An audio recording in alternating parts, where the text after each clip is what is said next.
Alhamdulillah. Regarding the Hijra, the first Hijra to Habasha, we spoke about this in the earlier durus, and then it was followed up by the second Hijra, also to Habasha. Yani, these are both done to the same land, the land that was ruled by Najashi. We spoke about what happened between the Quraysh and Najashi and the conversation and back and forth. But there are some very important lessons regarding what happened to the Muslims in Habasha that we need to speak about, inshaAllah ta'ala. Two of the people who performed the Hijrah, Habiba, and this is what she is famous by. If you look in books of Hadith or Tariq, you will find Habiba. But her actual name is Ramla bint Abi Sufyan. We know about Abu Sufyan, the famous, earlier, who was a staunch enemy of Islam and later a great Sahabi. Especially if you look at a lot of the service he did for the Ummah in the battles in the later time, you see him to be a very famous figure in Islamic history. She is his daughter. And many people don't realize that Abu Sufyan's daughter was married to the Prophet ﷺ. So Habiba ends up being one of the wives of Rasulullah ﷺ, and there is Salama. Both of them are in that first Hijrah to Habasha, and both of them end up being from the mother of the believers, from the Ummahat al-Mu'mineen. And both of them, you will see the reason, and this is very important in the Seerah durus. What we try to do is every time we come to a marriage of the Prophet ﷺ, we talk about what was the reason for it. And you will find that none of them were for worldly pleasure. Other than the marriage maybe Khadija radiallahu anha before prophethood, none of them were by the will of the Prophet ﷺ himself. There was always an Islamic reasoning for it, and we'll talk about that inshallah. Habiba, she had performed the Hijrah with the Muslims to Habasha from Mecca with her husband of the time, whose name was Ubaydullah ibn Jahsh. We know the famous Zainab bint Jahsh. This is her brother, Ubaydullah ibn Jahsh. Ubaydullah ibn Jahsh was the husband of Habiba, and they both performed the Hijrah together. Now, in the Kutub of Seerah, like Ibn Ishaq and the Tabaqat of Ibn Sa'd, it is reported that Ubaydullah ibn Jahsh became a murtad. He became Christian. And this is well known. Like if you look at almost every well-known comprehensive book that's written on the Seerah, they will mention this. If it's a comprehensive book. Some books are very small, they don't really even cover this. But the essence of it always goes back to two sources. One of them being Ibn Ishaq, one of the earlier kutub of Seerah. But Ibn Ishaq mentioned this without a sanad. The other being Ibn Sa'd in his Tabaqat, who mentions it from Al-Waqidi. Al-Waqidi is a matruk narrator. Due to it being well known, many of the ulama of Tariq have relied upon this. But I'm going to reject this narration today, inshallah. It took a long time to research, but I'm going to mention why. First off, the Waqidi is a narrator that is matruk, or mawdu', depending on the grading, but he's extremely weak. The best of the other narrations that I could find were mursal. They were weak in and of themselves, but not just that. In it, we could have accepted, looking at supporting and the wide-known news and so on, but it is contradicted by that which is stronger. In the Sunan of Abu Dawud, the famous hadith collection, with the Sahih, the authentic chain, it mentions about Habiba kana tahta Ubaydullah ibn Jahsh. She was with or under, meaning married to Ubaydullah ibn Jahsh. فَمَاتَ بِأَرْضِ حَبَشَةٍ, and he died in the land of Habasha. It does not mention anything about his irtad or leaving and so on. And then she is married to Rasulullah sallallahu alaihi wasallam after that, while Rasulullah sallallahu alaihi wasallam is in Medina. So if this incident had happened that he had become murtad, then that marriage would have taken before his death. And he was already murtad, then their nikah would have been broken. So this is the first issue, that it contradicts that which is authentic there. Secondly, Heraclius or Hirqal, the king of the Romans, later in the Seerah, around Hudaybiyah, when he meets Abu Sufyan. Who's Abu Sufyan? Her father. Right? He asks him about the Prophet Muhammad sallallahu alaihi wasallam. It's a very beautiful hadith. We'll get to it in the Seerah when we get to it. But one of the things he asks Abu Sufyan is the followers who become Muslim, the followers of the Prophet sallallahu alaihi wasallam, do they make irtad? Do they leave the religion? Do they go back from the religion? And Abu Sufyan says no. And that's a general rule we see the Sahaba that they didn't leave. And we talk about later on in the wars of the irtad and stuff, most of those were not Sahaba anyway and so on. But at this time in Hudaybiyah, Abu Sufyan clearly says no. If his own son-in-law had become murtad, then he would have definitely pointed that out. So it shows that what we find Sahih in the Sunan of Abi Dawud and what we find Sahih later in the Tarikh, it shows that this weak narration cannot be relied upon even as a Hasan li ghayrihi or acceptable. So what we say is that even though, and again, in researching for this dars, I listened to a lot of the well-known Seerah durus and I looked up tons of books and it's spread all over, like on the internet, all those durus have it. But we have to rely upon that which is authentic, which means that what is authentically known is Ubaydullah ibn Jahsh died a Muslim. Radiallahu anhu. That this narration of him leaving Islam, becoming Christian in Habasha is not proven. It is contradictory, it's munkar to that which is stronger. So what do we say? Habiba, she made hijrah with her husband Ubaydullah ibn Jahsh. Knowing what is authentically reported in the Sunan Abi Dawud, we do know that he died in Habasha. Now, one thing is to make hijrah for a woman is difficult. Even today it's difficult. But at that time it was very difficult for a woman to leave her family and leave her environment and leave where she was at, go to a foreign land. But when you're with your husband, or you're with a mihram like a father or brother, you have that support, you have that confidence to somebody you can rely upon. When you're on your own land, like you're in your own country where you have your own house and your own family and your own gathering, yes, she can live by herself.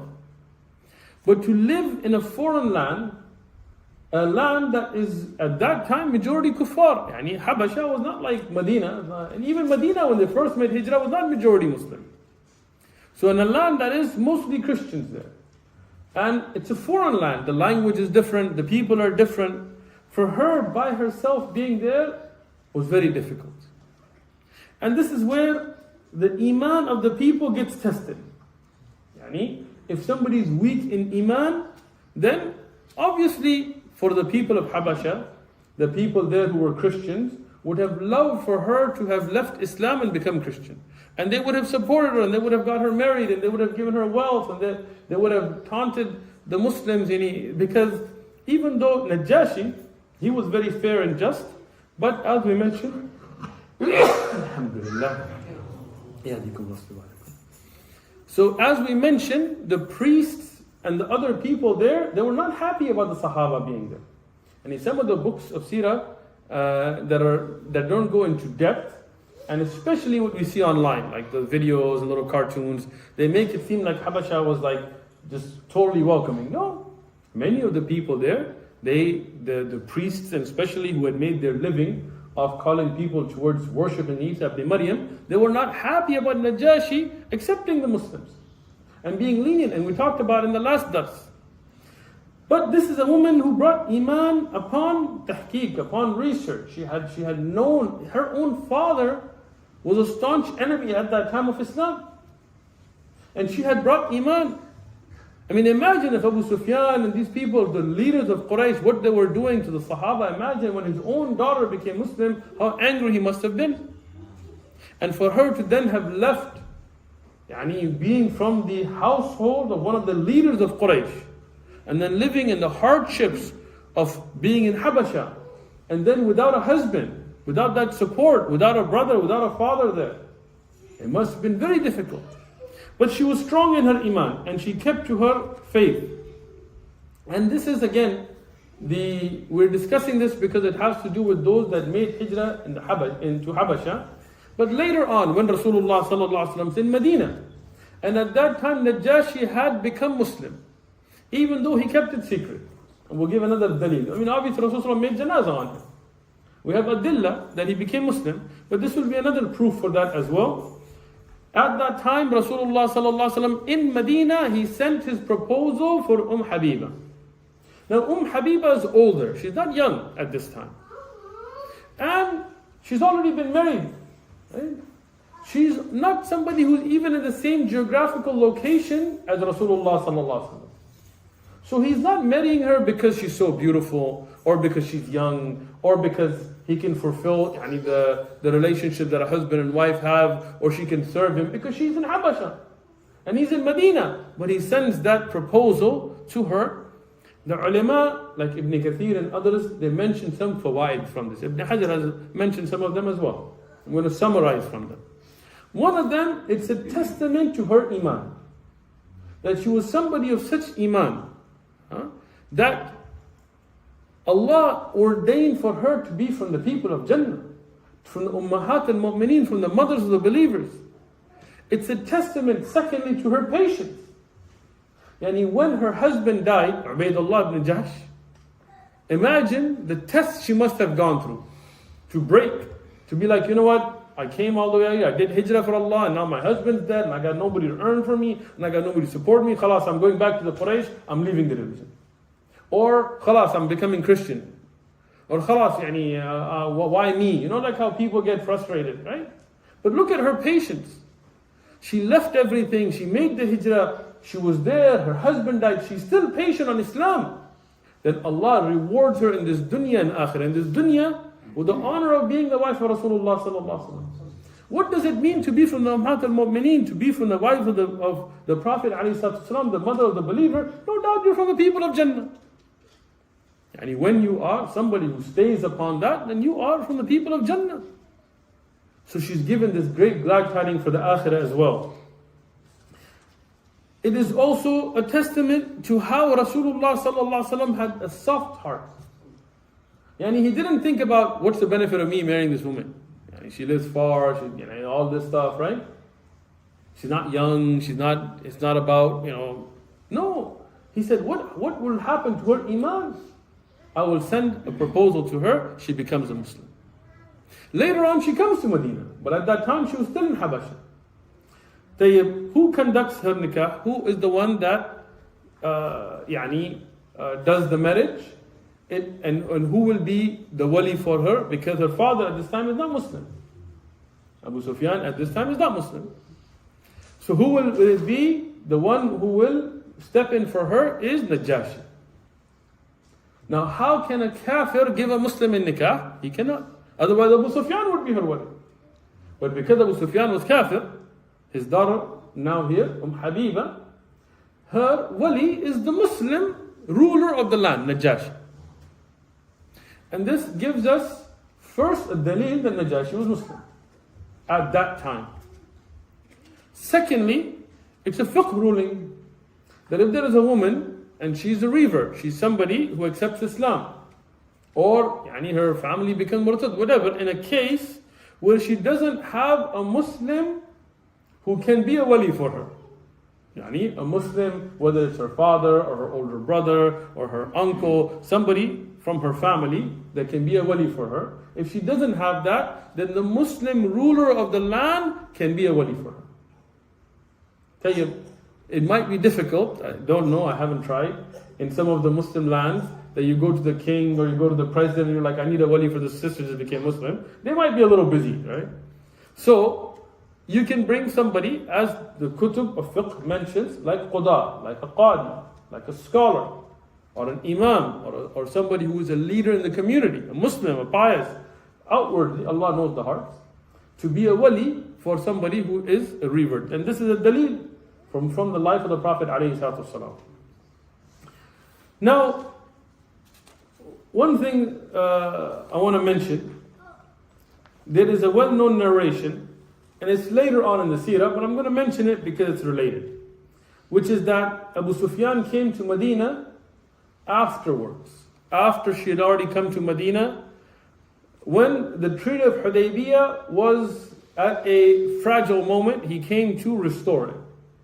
And he went to the house of his daughter, Habiba, Ramla bint Abi Sufyan, and he sat down on the firash, on the bedding, or bedding is not like our time where it's like a big cushion mattress and things. Bedding is like a piece of cloth. On that floor mat of the Prophet ﷺ, and he was about to sit, and she moved it. And we hear this all the time in khutub, and I've mentioned it many a times in the past, right? And here, when she moved it, he asked her, is it because you're going to bring me a better one, like I'm your father, so it's not good enough for me? Or are you taking the bedding to over me? So she told him, it's because this is the bedding of Rasulullah sallallahu alaihi wasallam and you are a mushrik. And people mention this a lot.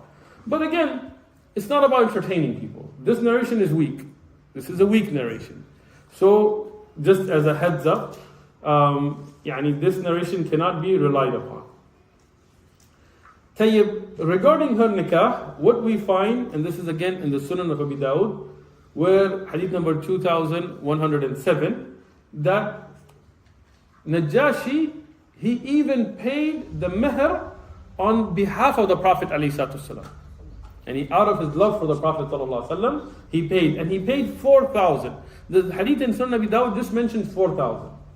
So I looked up some of the books of Seerah, they mentioned dirham, but I wanted to find it in hadith, so I found in the Musnad of Imam Ahmad that this was 4,000 dirham. Dirham is the silver coins.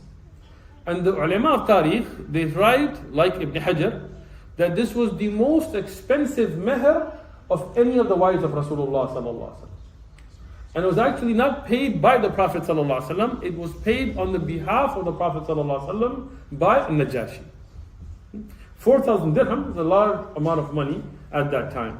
There's a lot of fiqh rulings we can derive from this. One of them being that even if somebody marries more than one wife, it's not necessary that all of their mehr will be the same. It's not unjust, or unjust. Because there are different situations, different time periods, right? And somebody can pay the mehr on behalf of somebody else. Right? Now, Najashi here, obviously he showed this respect and honor to the Muslims of Habiba that were there in his land, and he acted upon her behalf as a wali and gave the mehr on the behalf of the Prophet ﷺ, a statement to his iman. And the Prophet ﷺ, he waited until she was able to come back to Medina with one of the Sahaba, and when she came, alhamdulillah, she lived with the Prophet ﷺ. I found a beautiful narration that before her death, Habiba, she called Aisha radiallahu anha. And she told Aisha, this is Sahih Hadith, she told Aisha radiallahu anha that during the lifetime of the Prophet sallallahu alaihi wasallam, me and you were co-wives. And as it happens between co-wives, sometimes we may have had some disagreements. But I ask you for forgiveness, and I forgive you for anything that may have been between us. And Aisha radiallahu anha made dua for her, for Habiba. I told her, I forgive you for anything if there was, and I ask you for forgiveness as well. And Habiba, at her deathbed, she reached out to every other co-wife that she could, like Salama and others, and she said the same thing to them. It's a beautiful hadith, because it shows that, yes, they were humans. They would have sometimes harsh feelings amongst each other. But they were able to overcome that and deal with each other with piety. And deal with each other with keeping the akhirah in mind.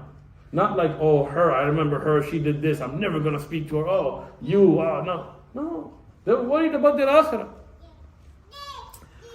Now, we go back to Mecca. This is something we're talking about the people of Habasha. But before we go back to Mecca, I want to mention a beautiful Sahih Hadith. Habiba and Salama and others that were there in the land of Habasha, they saw some of the churches of the Christians. And Habasha was very rich at the time. Today, sometimes when we meet people from Habasha, they will fake being Yemeni. I don't know why. They'll be like, we're Yemeni. You're like, but You're from Yemen? No. Ever been to Yemen? No. No, but Yemen. Okay. And in the past, it was the opposite. Interesting. People of Yemen would fake being Habashi.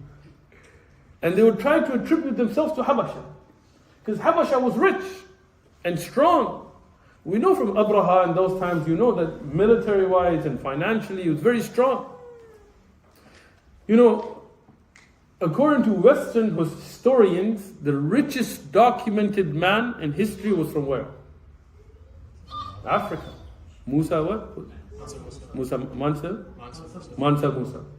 Right? Which tells you the land of Africa is very rich. And historically it's been a very powerful land. Even though we see the political turmoil that the colonial powers have put it in today, but this is something interesting in history. So in Habasha, at the time they had a lot of wealth. So they over-decorated their churches. They used to put a lot of decoration in the churches. Made them very beautiful. And they would build churches upon the graves of what they considered to be saints. Like what they found to be pious people where they would die, they would either build a church on it or they would bury them in the church. Like a rahib, yani those priests that dedicated themselves to worship would die, and he used to always be in the church, so they would bury him in the church. And we see this in our ummah today. In our ummah today, there's countless examples. If you travel, you will go to a masjid and you will find a grave there. There's a maqbara there, bury them in the graveyard. No, they bury them there. Right? And when you tell them, Akhi, why would you do this? Why would you have a grave in the masjid? Even if it's not in the musalla area, but it's in the masjid, within the walls of the masjid. Why would you do that? They say, oh, but look, go to Masjid al-Nabawi. Isn't the grave of Rasulullah sallallahu alaihi wasallam in the masjid? We tell them, no. The grave of Rasulullah sallallahu alaihi wasallam is not in the masjid and has never been in the masjid. The grave of Rasulullah sallallahu alaihi wasallam is in the house of Aisha radhiyallahu anha. And this was the house that was next to the masjid. And why is his grave there and not in Jannatul Baqi? Because Abu Bakr radhiyallahu narrated the hadith that Rasulullah sallallahu alaihi wasallam told him that a prophet dies, he is buried wherever he dies. When a prophet dies, he's buried where he dies. Unless these people of bid'ah in the Muslim lands claim that those maulanas or sheikhs or peers or whatever you want to call them are anbiya, then that hukm does not apply to them. They are not to be buried even in their own houses, unless they're a nabi. And if you claim that, then we have another issue. Right? So, even a pious religious sheikh or whatever, from the awliya, let's say a person is really pious, you bury them in the maqbara. Where's Abu Bakr radiyan, Umar radiyan buried? Next to Rasulullah sallallahu alaihi wasallam. Yes. Why? Because this was the wasiyah of Rasulullah sallallahu alaihi wasallam. And again, this was not the place that was in the masjid. This was a house outside. This is the place you could have marital relations. You could do things that you couldn't do in a masjid. A woman could be there during Hayd. So that was never the part of the masjid. But here you have a special case. You have the Nabi of Allah and the instructions who to have with him. Originally it was supposed to be Aisha radiyallahu anha. But it was given because Rasulullah was always Abu Bakr and Umar radiyallahu anhu.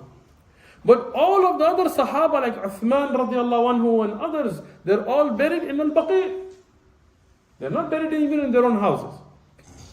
But to bury somebody in a masjid or to build a masjid upon a grave, this is something clearly forbidden by the Prophet sallallahu alaihi wasallam. Now, Masjid al-Nabawi expanded. It grew. Obviously, we all go there. So you couldn't keep it if it was its original state. Imagine. And during Hajj and Ramadan, what would happen? So it grew. And the question came in the early times, that Umar Abdul Aziz's time, this is discussed in the books that this question came up to move the grave of Rasulullah sallallahu alaihi wasallam. But because he's a Nabi, you cannot move his grave. He is buried where he dies. So they expanded the masjid around, but that room was sealed off.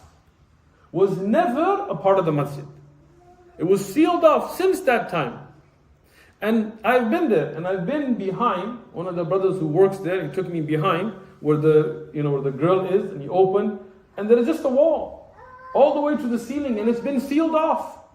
Since the time of Umar Abdul Aziz, so all these pictures online, or this is what the grave used to look like, they're all fake, unless they time traveled. So the time before Umar Abdul Aziz and took a picture and brought it back, all those pictures online are fake. And it's very pathetic.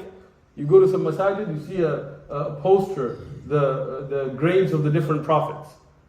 And all of them are fake, unfortunately. Most of them, they have like stars of David and crosses on them. And then you look at this poster, you'll see it. And then they have this picture for the grave of Rasulullah ﷺ with a big turban, and it's all gold, and it's some Sufi guy saint's grave somewhere. It's definitely not inside the grave of Rasulullah ﷺ. The grave of Rasulullah is simple, as a mention of hadith, the literature of hadith mentions. Here, getting back to the seerah, when this news came to Rasulullah ﷺ that the Muslims saw these kinds of churches, and he saw the graves, he saw the glamour, he was, at this time the hadith mentions, he was not feeling well. And even in his sickness he got upset, and he said, the la'na of Allah, the curse of Allah be upon the Yahud and the Nasara, the Jews and Christians. They've taken the graves of the prophets and Salihin as places of prayer. In another narration, he forbid overly beautifying the masjid. Yani, when you see a lot of gold and silver, masjid should be simple. You look at our masjid, it's simple. And that's how it should be. There are many ahadith, at least 3 that I found just the other day. I was looking at it, Sahih 3, that mention that Rasulullah forbid over decorating the masjid, to keep masajid simple. What happens now is people have gold and huge chandeliers and everybody loves it. Such a beautiful masjid. Who's there for salah? 2 people. I went to a masjid, I'm not going to mention the name of the country. And it was a beautiful masjid. I don't know how many millions they spent on it. But when it came for Adhan and Iqamah, there were more tourists than people to make salah. And the official, people were taking the non-Muslims through the masjid, showing selfies and this. They had like 5-6 people making salah. And the masajid are not for this. The masajid is for duroos, for قال Allah, وقال Rasul alayhi salatu wasalam, for salah and dua and ibadah. That's what beautifies a masjid. So to build masajid on qubur, or to bury people inside of masajid, or to and again, somebody might be like, look at the haram, look at Medina. Haram and Medina today, what happens there, or what the Ottomans did, or what anybody else did to decorate is not a dalil. قال الله وقال الرسول أفعال الصحابة, bring that. This is a dalil. If the Ottomans put a green dome, you want to paint everything green, so tomorrow if they make it pink, you're going to make it pink? There was no dome on Masjid Nabi in the time of Rasulullah sallallahu alaihi wasallam. There was none of this gold or silver and all this stuff. Most of what you see from the decorations from the Ottoman times, or after that. Back in Mecca. Back in Mecca now, the Quraysh now are very upset. They're hearing the news of the Muslims living freely in Habasha. And I was reading in Dhahabi's work where he had recorded some of the poems the Muslims were writing in Habasha to make the Quraysh angry, to make the mushrikeen angry about how now Allah has opened up the place and how they're making salah and how they're living in peace. So obviously the mushrikeen of Quraysh, they started getting angry about this. And they saw that Abu Talib was now sick. He was getting older and he was sick. Rasulullah sallallahu alaihi wasallam was protected by who? Obviously by Allah. But what are the means here? The sabab here being Abu Talib. This is the means of the protection in front of. Not that this is the reason. Why? Because when Abu Talib, later on in the seerah, spoiler alert, he dies. It's not like they're able to kill him. No, everything is from Allah. But there's always going to be a mean. And you should always thank the means. Somebody does you a favor, don't be like, it's from Allah, it's not from you. Whoever is not thankful to the people is unthankful to the Rabb. subhanahu wa ta'ala. So if somebody does something good for you, somebody helps you, thank them. Praise Allah, but thank them. So here Abu Talib, he is protecting the Prophet ﷺ. But he's getting older. And he's not well. And the Quraysh are upset as it is anyway. So they go to Abu Talib and they tell him, look, we are telling you, we're going to harm your nephew. I mean, this is a threat. It's about to get real. And you are our elder, we respect you, but you are really not in a place to be able to stop it. In some of the less known and weaker narrations, they even offered up a very handsome young man from the Quraysh that will give him to you in place. And you give us Muhammad ﷺ, we'll give him to you. It's an exchange. Abu Talib was like, no way. Right? And he told him, okay. Then you talk to him, because look, out of respect for you, even if we lay off him now, how long are you going to be alive? And then we're going to kill him anyway.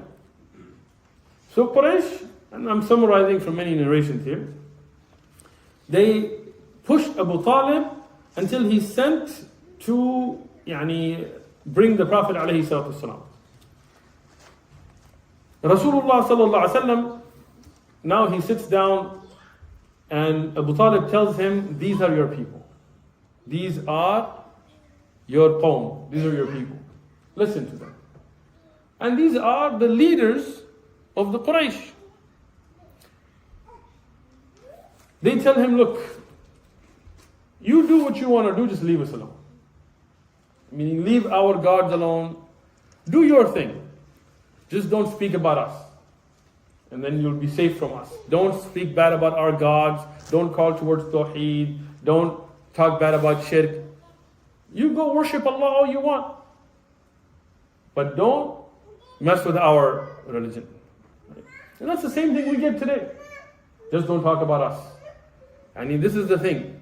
Today, yes, we'll support your political cause, but then you can't speak against the LGBTQ agenda. You can't speak against trans. You can't speak against whatever, abortion, this or that, or my madhab, or my aqidah. Just don't talk about us, because they realize that when you speak the truth, when you bring it from the Quran and Sahih Ahadith and the right aqidah, and you stand on the truth, then falsehood will crumble.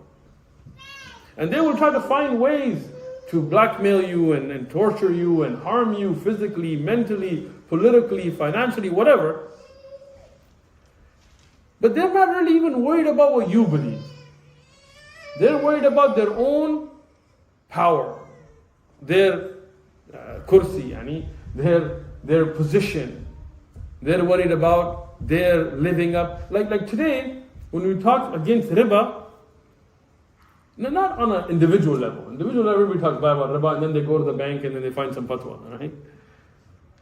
But when you talk about riba on a larger scale, why do banks get worried?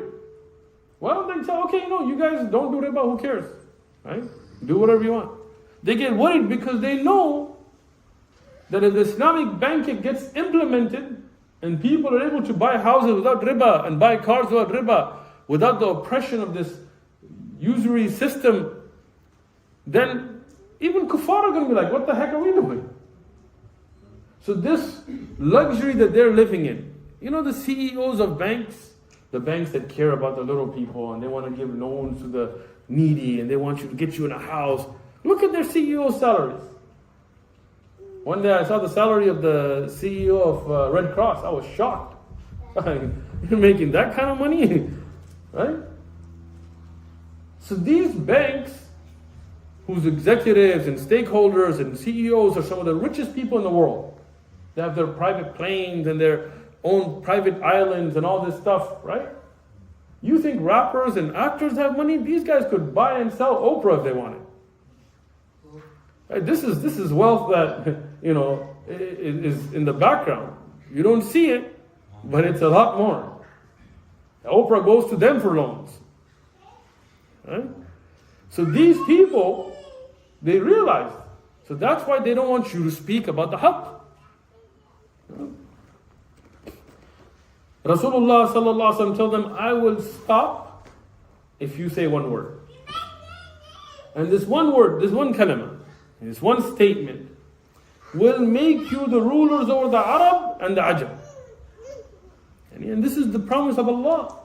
That when the people are on Tawheed, on the right Aqidah, when they are mu'minun, when they are believers, when they are upon the truth in practice, Allah will make them khulafa. They will make them His representatives on the earth. He will give them victory. So he told them, look, if you say this, not only will I stop, but you will then rule the Arab and Ajam. You will rule the world. Abu Jahl, Abu Hikam as they call him at the time. We call him Abu Jahl, but that's not what the Quraysh called him, right? He told them, one, we'll give you 10 such words. I mean, you're going to stop, this whole conflict ends, we rule the Arab and Ajam, who wouldn't want that? He told them, then say, Ashhadu an la ilaha illallah, wa ashhadu anna Muhammad Rasulullah. And he declared the Tawheed. That's it. Here, as the more authentic of the narrations mentioned, that they turned to each other and they said, stick to your gods, stick to your idols, because this is not going to go anywhere. They got up and left. Why didn't they just say it? Like today, if I go to, a business school, and I go to somebody starting out in business, and I tell them, look, just say La ilaha illallah, and I will give you funding, and you'll have the biggest company in America. Man, they'll say it in a heartbeat. They won't care what it means. You know, I saw a boxing fight once of a Muslim brother, a long time ago. And the brother's funny. In his introduction, he put the kalima, the whole shahada. So when they're introducing him, the announcer had to say, Ashhadu an la ilaha illallah wa ashhadu anna Muhammad Rasulullah. Now, again, that doesn't make a Muslim. But it's funny. But that announcer said it without, he said it, didn't care. But the Quraysh did it. Why? Because they realized the meaning of this kalima. It didn't just mean that you believe in Allah. It meant that they would now have to reject all of their jahiliyyah, all of their ignorance, all of their customs that were against Islam. They would have to reject their idols. They would have to reject those ways. They would have to accept everything that is from Allah and His Prophet ﷺ. So they didn't fake it. And that's something respectable. Today we have munafiq, a hypocrite, will be sitting next to you, Ashhadu an la ilaha, this, and lying. Knowing that they're lying. And may Allah protect us all. Don't look at others. Worry about yourself. That we are truly living by this shahada, by this testimony that we claim. So the Quraysh, they got up and left. Now, here there is a famous narration where Rasulullah sallallahu alaihi wasallam said, Wallahi, that by Allah I will not leave what I have been sent upon, even if they were to bring the sun in my right hand and the moon in my left hand. And there are other narrations where the Quraysh offered the Prophet ﷺ that will give you all of the wealth, and will give you, if you want women, we'll give you the most beautiful women of the Arab, and if you want leadership, we'll make you the leader of the Arab, not just the Quraysh, we'll give you leadership over the Arab and this. This is there, but most of those are weak narrations. We do have a stronger narration that is mentioned in the Musnad al-Bazzar. In the Musnad al-Bazzar, I found the narration is in the Musnad of Aqil ibn Abi Talib, where Rasulullah sallallahu alaihi wasallam said that I would not give up this da'wah, this calling towards what I'm upon, even if they were to bring a firebrand or like a stick with fire from the sun. Shaykh Albani he considered this to be a hasan narration, a reliable narration. So this means that it supports the fact that they did offer the Prophet ﷺ many of these things. If you want leadership, we'll make you the leader of the Arab. If you want wealth, we'll gather the wealth of the Arab. If you want women, we'll get you married to the most beautiful women of the Arab. Whoever you want, as many as you want. But Rasulullah ﷺ, as from the Hasan narration here, he rejected all of them. Even if you were to bring me something from the sun itself, an example that would be impossible for them, I will not give up this da'wah. As it is impossible for you to bring a lit piece of wood from the sun, it is impossible. And this supports those other narrations that mention, whether you put the sun in my right hand and the moon in my left hand, I will not leave this da'wah that I'm upon. But this is upon an asl. It is upon something that did take place. Here, the Quraysh, they realized that Rasulullah sallallahu alaihi wasallam will not stop this da'wah, that what is being called towards is not going to stop. Now the rage of the Quraysh will take it to the next level. Diplomacy, boycotts here that they have already implemented have not worked, so they take it to the next level, which we'll discuss in the next dars, inshallah ta'ala.